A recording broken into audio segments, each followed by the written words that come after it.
ওই যে কে যেন আজহার নাকি মাঝার একজন আছে, আগে ওরা খাইছে এখন এরা খেতেছে না, কি বলছে না ভাইরে রাজনীতি করবেন স্বনামে আসে, আড়াইলে আবডালি লেগে রাজনীতি করে। প্রিয় ভাইয়েরা, আমি বলেছিলাম যে একদল খেয়ে গিয়েছে আরেক দল খাওয়ার জন্য রেডি হয়ে আছে।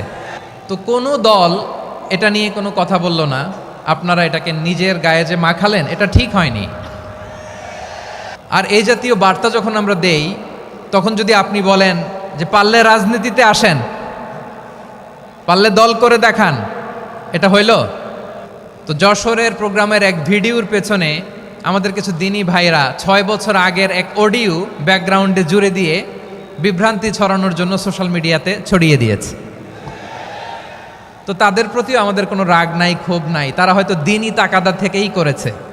বিশাল মাঠ, আমি তো বাংলাদেশের অলমোস্ট অধিকাংশ জেলায় গিয়েছি, এই এমসি কলেজের ময়দানের মতো মাঠ আমার চোখে আর পড়ে নাই বাংলাদেশ।